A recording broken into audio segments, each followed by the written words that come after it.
Hello dear student, Assalamu alaikum warahmatullah. Welcome to my channel Lazy Method. আজকে আমি তোমাদেরকে সূত্রের সাহায্যে বীজগণিতের সূত্রের সাহায্যে বর্গ কিভাবে করে সেটা আমি দেখাবো। তাছাড়া এটাকে শর্টকাটে কিভাবে করা যায়, এক লাইনের ভিতরে একেবারে উত্তরটা আমরা মুখোমুখি কিভাবে করবো সেটা দেখাবো। চলো দেখি তাহলে। আমরা প্রথমে দুই পদের একটা রাশি নিলাম। সেই রাশিকে যেহেতু সূত্রের সাহায্যে বর্গ করতে বলছে, আমি একটা বর্গ দিলাম। বর্গ দেওয়ার পরে এরপর আমি এখানে 6x+3 কে 6x কে যদি a মনে করি, 3 কে যদি b মনে করি, তাহলে a plus b whole square সূত্র করে। একটা বিষয় এখানে মনে রাখার দরকার, যদি সূত্রের সাহায্যে বর্গ করা অঙ্কগুলো আসে তাহলে আমরা সবসময় সাধারণ সূত্র দুটো দিব। সাধারণ সূত্র বলতে বুঝি a plus b whole square equal a square plus 2ab plus b square. আরেকটা হচ্ছে a minus b whole square equal a square minus 2ab plus B square. যদি আমাদেরকে সূত্রের সাহায্যে বর্গ করা অঙ্ক করতে বলে তাহলে আমরা সবসময় এই দুইটা সূত্র ব্যবহার করব। এই দুইটা সূত্র ছাড়া আমাদের আর অন্য কোনো সূত্র ব্যবহার হবে না।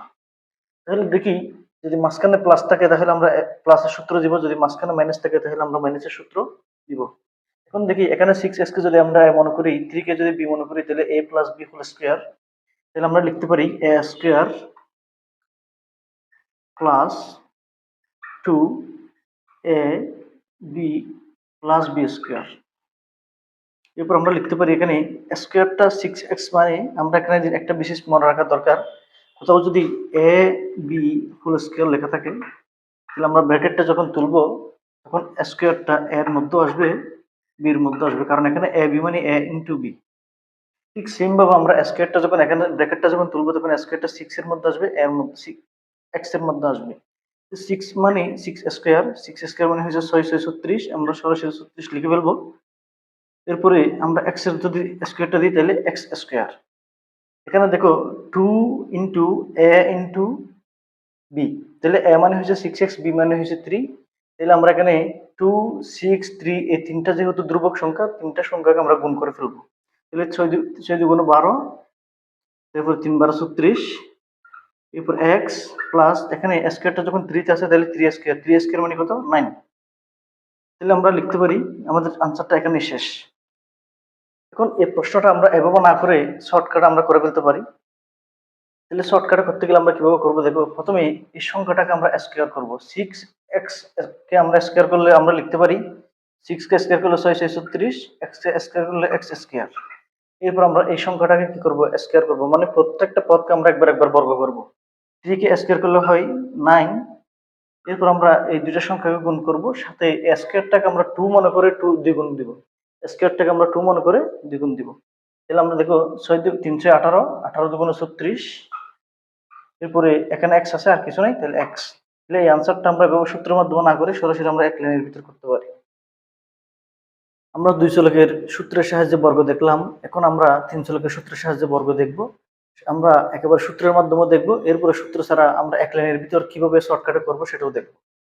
দেখি তাহলে, এখানে যেহেতু আমাদেরকে বর্গ করতে বলছে, আমরা এখানে একটা বর্গ দিলাম। এখানে বর্গ দেওয়ার পরে দেখা যাচ্ছে একটা রাশি, একটা পদ, দুইটা পদ, তিনটা পদ।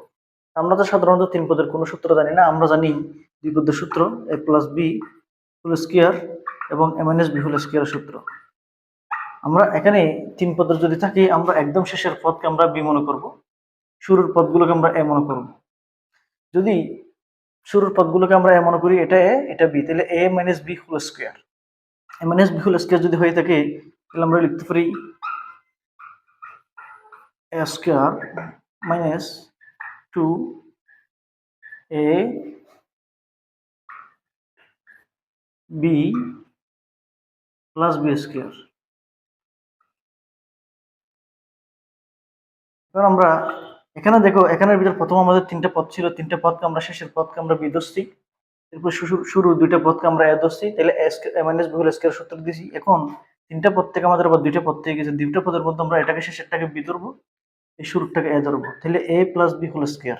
এ প্লাস বি হোল স্কয়ার সমান আমরা লিখতে পারি A square plus 2a B plus B square.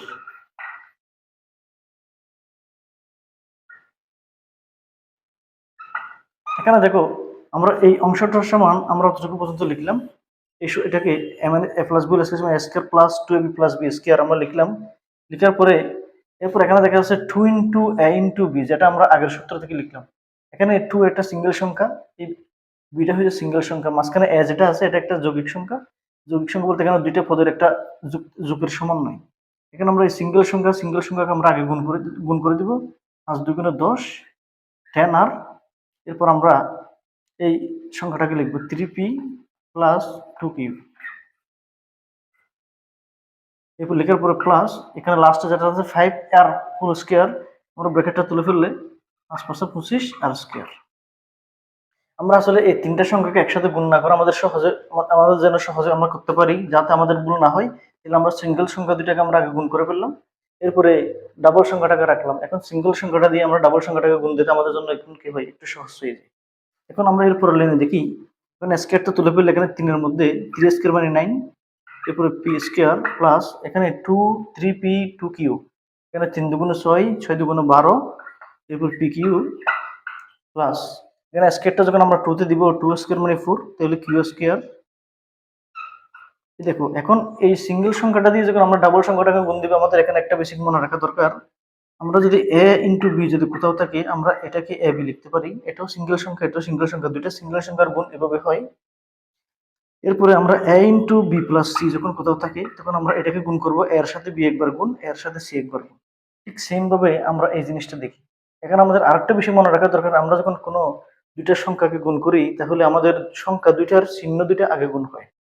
এখন দেখো 10 আর আগে মাইনাস আছে, 3p এর আগে আছে প্লাস, মাইনাস এ প্লাস এ মাইনাস 3 10 এবং 3 গুণ করলে 3 10 এ 30, এরপরে পি আর, এরপর 10 দিয়ে এটাকে গুণ করলাম, আবার 10 দিয়ে এটাকে গুণ করছি 10 আর দিয়ে, এরপর মাইনাস এ প্লাস এ মাইনাস, এরপর 10 দুগুণে 20, এরপর কত কিউ আর, এরপর প্লাস 25 আর স্কয়ার। এখন আমরা জিনিস অঙ্কটাকে যখন সাজাবো 9p স্কয়ার প্লাস এরপরে 4q স্কয়ার লিখবো, লেখার পরে এরপরে 25 আর স্কয়ার লিখবো, লেখার পরে প্লাস 12pq, এরপরে Q R minus 20 Q R, এরপরে মাইনাস 30 পি আর। এখন আমাদের অঙ্কটা আমাদের হয়ে গেল। এখন এই অঙ্কটা যখন আমরা সূত্রের মাধ্যমে করছি, তাহলে আমাদের একটা সময়ের দরকার আছে। আমরা এই অঙ্কটা যখন আস্তে আস্তে সমাধান করতে আসি, আমাদের কিছু সময় দরকার। আমরা এই অঙ্কটাকে যদি আমাদের এমসিকিউতে আসে, যদি বলা হয় এটা এই রাশিটা দেওয়ার পরে এই রাশির বর্গ নিচের কোনটি, তাহলে আমরা এটাকে সহজে কিভাবে করব? যদি বলা হয় আমাদেরকে এই রাশিটা দিয়ে এই রাশির বর্গ নিচের কোনটি, তাহলে ক ক গ গ আমাদের একটা অপশন দেয়, তাহলে আমরা এটাকে সহজে কিভাবে করব? আমরা এখন দেখি শর্টকাটে এক লাইনের ভিতরে আমরা আনসারটা কিভাবে বের করতে পারি।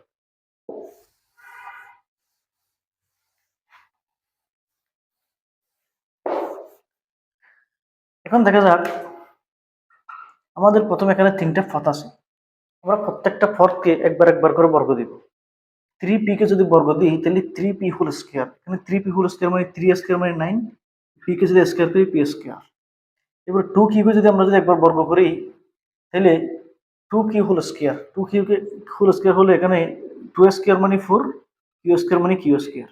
আর এখানে একটা বিষয় মনে রাখতে হবে, আমরা যখন বর্গ করব তখন সংখ্যার শুরুতে প্লাস থাকলেও এখানে প্লাস চিহ্ন বসবে, মাইনাস থাকলেও প্লাস চিহ্ন বসবে। কেন বসবে সেটা আমরা একটু পরে বলতেছি। এরপরে 5 আর স্কয়ার আর কে যখন আমরা ব্র্যাকেট করব, তখন 225 আর স্কয়ার হয়। স্কয়ার করলে আমরা 3টা পদকে আলাদা আলাদা ভাবে বর্গ করলাম। বর্গ করার পরে এখানে এরপর আমরা কিভাবে করব? এরপরে প্রথম পদটা নিব, প্রথম পদ দিয়ে দ্বিতীয় পদকে গুণ করব, প্রথম পদ দিয়ে তৃতীয় পদকে গুণ করব, সাথে প্রত্যেকটা পদের সাথে দ্বিগুণ করব। অর্থাৎ প্রথম পদের সাথে যখন দ্বিতীয় পদ গুণ করব, গুণ করার সময় আমরা a স্কয়ারটাকে 2 মনে করে আমরা দ্বিগুণ করব। এবং দেখি এখানে 3p ইন্টু 2q প্লাস এ প্লাস, কারণ আমরা দুইটার সংখ্যা গুণ করার সময় চিহ্ন দুইটা আগে গুণ করতে হয়। 3 দুগুণে 6, এর সাথে 2 গুণ, অর্থাৎ এরকম 3p ডট 2q ডট, তাহলে এটার সাথে প্রথম পদ দ্বিতীয় পদ গুণ 2, 3 দুগুণে 6 6 দুগুণে 12। এরপরে এখানে p আছে, এখানে q আছে, আমরা p q বসে দিই। এরপরে আমরা লিখবো প্রথম পদের সাথে তৃতীয় পদ গুণ, তাহলে প্লাস এ মাইনাস 3 5 15, ওই তো বলছিলাম প্রথম পদ দ্বিতীয় পদ এবং সাথে দ্বিগুণ করতে হবে। দ্বিগুণ বলতে আমরা স্কোয়ারটাকে 2 মনে করে দ্বিগুণ করব। 3 5 15, 15 দুগুণে 30, এরপর এখানে পি আছে, এখানে আর আছে পি আর। এরপরে প্রথম পদের এখানে প্রথম পদের সাথে দ্বিতীয় পদ এবং তৃতীয় পদকে আমরা গুণ করলাম। গুণ করার পর এখানে এখানে যেহেতু আমাদের আর কোনো পদ নাই, তাহলে আমরা প্রথম পদ দিয়ে বাদ দিব, গুণ করে বাদ দিব, আমরা দ্বিতীয় পদ দিয়ে দেখবো। দ্বিতীয় পদ দিয়ে প্রথম পদকে কিন্তু আমরা অলরেডি গুণ করে ফেলছি, তাহলে দ্বিতীয় পদ দিয়ে আমরা সাধারণত তৃতীয় পদকে গুণ দেব। গুণ দিলে প্লাস এ মাইনাস, এখানে 5 দুগুণে 10, 10 এদের দ্বিগুণ করবো বলছিলাম, 10 দুগুণে 20, কারণ দ্বিতীয় পদ তৃতীয় পদ আমরা প্রত্যেকটা পদের সাথে গুণ করার সময় সাথে দ্বিগুণ করব। এরপরে 5 দুগুণে 10, 10 দুগুণে 20, এরপরে কিউ আর। এখন তাহলে চলুন তো দেখি আমরা এই অঙ্কের সাথে মিলে গেছে কিনা। 9p স্কয়ার 4q স্কয়ার, এখানে একটা আর স্কয়ার হবে, 25r স্কয়ার, এরপরে 12pq প্লাস 12pq, এরপরে -30pr, এরপর -20qr, -20qr। তাহলে দেখো আমরা সহজে কিভাবে করে ফেলছি। আমি আরেকবার বুঝে দিচ্ছি তোমাকে। আমরা প্রত্যেকটা পদকে আলাদা আলাদাভাবে একবার বর্গ করব। বর্গ করার সময় একটা বিষয় মনে রাখবো, আমরা প্লাস থাকলেও প্লাস বসবে, মাইনাস থাকলেও প্লাস বসবে সবসময়। এরপর প্রথম পদের সাথে দ্বিতীয় পদ গুণ করবো, সাথে দ্বিগুণ করবো, প্রথম পদের সাথে তৃতীয় পদ গুণ করবো, সাথে দ্বিগুণ করবো। এরপর এখানে যখন আমাদের পদ সংখ্যা শেষ হয়ে যাবে, তখন আমরা প্রথম পদের কাজ বাদ দিয়ে আমরা এর পরের অঙ্ক দিয়ে সংখ্যা পদ দিয়ে আমরা গুণ করবো। এর পরের সংখ্যা দিয়ে যেহেতু প্রথম পদকে গুণ হয়ে গেছে, আমরা এরপর পদগুলোকে গুণ করবো। এভাবে আমরা দ্বিতীয় 2 পদ 3 পদ 4 পদ 5 পদ যত পদের সংখ্যা হোক না কেন, রাশি হোক না কেন, আমরা এই রাশিটাকে আমরা সূত্রের সাহায্যে বর্গ না করে একেবারে সংক্ষেপে এই পদ্ধতিতে শর্টকাটে কি করতে পারি, বর্গ করতে পারি।